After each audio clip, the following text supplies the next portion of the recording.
I think often when it comes to doing something new, such as working out or learning something new, one of the biggest pitfalls that we often fall into is the expectation that the changes are going to come quickly. And often, not even just quickly, but that we'll see changes sooner than what actually happens. And a lot of times, and I can speak from experience because this has happened to me, when we don't see the changes that we want to see, it's easy to get discouraged and give up before we actually get anywhere. I suck at life. It's part of the video. Don't be alarmed. I'm not having an existential crisis right now.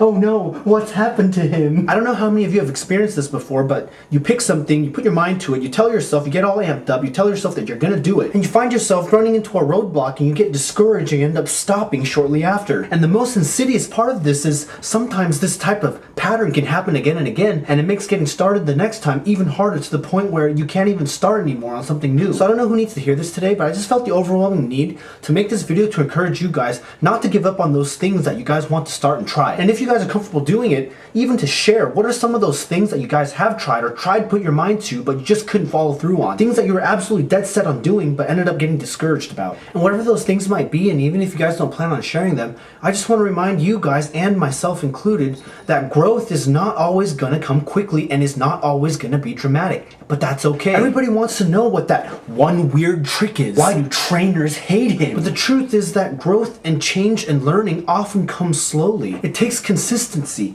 It's gradual. And instead of being disappointed by how slow it is, we should be celebrating even the small wins because progress is what's important. And it's not until much later, after all the accumulated small steps, that you look back and then you realize just how far you really came. And this goes so much further and deeper than just working out. It goes into your career, your growth, your learning, experience, relationships, anything you can think of. In all of these things, it's all about just taking one step at a time, putting one foot in front of the other and moving forward. And even despite setbacks where you are moved backwards, to not give up and continue pushing forward one step at a time. Which reminds me of this comment that I read on my first Supra video 7 years ago. I just spent about half an hour digging through my comments to try to find that comment so I could post it here, but I just could not find it. I actually found my own response to that comment. But yes, I do read all of your guys' comments, and there are some of your comments that stick in my mind for years and years and years. What the person was asking was they felt intimidated about learning about cars, and they were wondering what my advice would be to start learning about cars to get to the point where they would know more about it. But it just reminded me of my own journey when it comes to learning about cars. You know, not even about working out, but about learning. It's the exact same sort of process and the same sort of progress that's needed, and consistency there is also key. And in the case about learning about cars,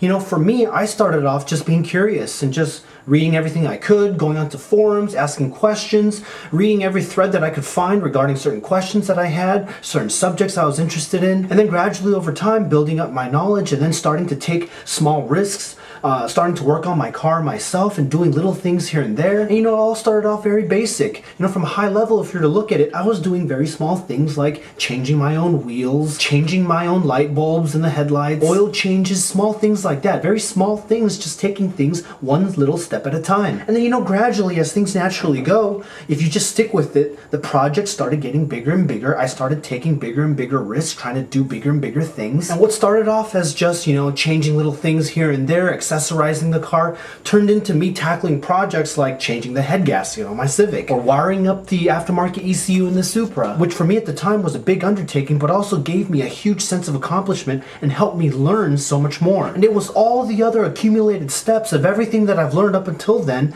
and how to use tools and how to take things apart, that eventually led me to have the knowledge and the experience and the confidence to tackle something like that. And obviously along the way many mistakes were made, and things were broken and things were lost, but of course you always have to pick yourself up and just continue moving forward. And so I think it's really that resilience to stick with it and that grit to keep pushing forward. It's what really helps us grow. So it was that experience and that growth and knowledge that led me to this point where I know that some of you guys know that I picked up this Land Cruiser, this old 1995 80 series Land Cruiser. And when I bought that thing, you know, it had 300,000 miles. This is a 25-year-old vehicle with 300,000 miles.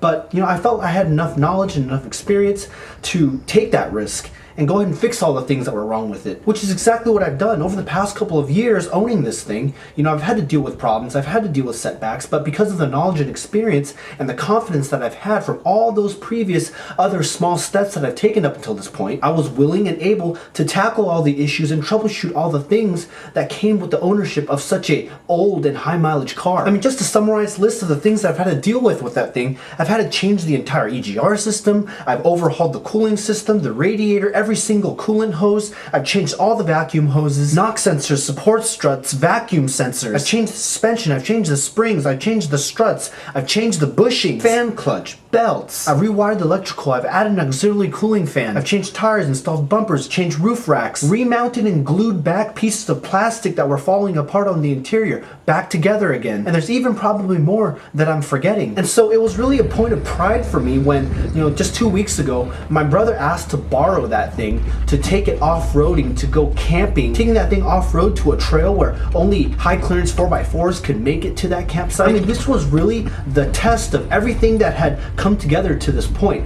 Whether or not this vehicle that I had bought and maintained with all the knowledge I'd gained up until now would be able to make it to such an extreme trip there and back. I mean, we're talking a 10,000 foot elevation climb in 105-degree weather, all off-road, going 5 to 10 miles an hour, crawling over rocks. And so to say that I wasn't even a little bit nervous for them going on this trip is a complete lie. And thankfully, the story has a happy ending. They made it there and back safely and in relative comfort. And so I would call that a huge win. And again, this wouldn't have been possible without all the small steps of learning and growing and taking those risks and consistency up until that point. Which goes into why I'm showing 2 videos of me working out here as I've been talking. For those of you that have watched my Breaking My Body video, where I explained how my body has been falling apart, where things have been hurting, and I've had to adjust what I've had to do. I mentioned that video feeling discouraged too, because I'm not able to push my body the way that I wanted to, and the accumulated effects of age has really limited my ability to do things that I love. And so at the end of that video, I talked about having to modify my activity,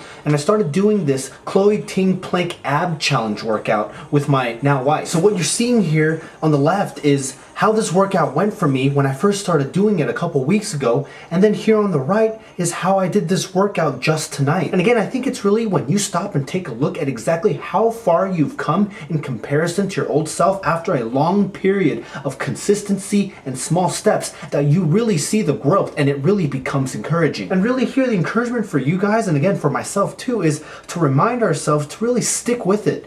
Small changes accumulated over a long period of time result in big differences. So if you feel like you're not measuring up and that you're not making enough progress and you're disappointed in yourself, give yourself some more time. Keep those small changes going and don't give up, because it takes time to really see those differences come about. And the other thing I want to mention too is there are things that you will try and you will attempt that are new to you that you will pick up faster than other people. But there will also be things that you will attempt where other people will pick it up faster than you do. But the key here is not to compare and see how you're doing relative to somebody else, but the real key is to focus on just making progress for yourself and making sure that you are taking it one step at a time to move forward. Again, it's so obvious, but it's so difficult to not fall into that trap of comparing how you're doing against somebody else. I mean, take me for example. The video that you're watching above, it only took me about 8 weeks or so to really get to where I am. For some others, that could be less. It could be 3 or 4 weeks, and for others, it could be a lot longer. But the key here, again, is not to focus on how long it takes one person versus another person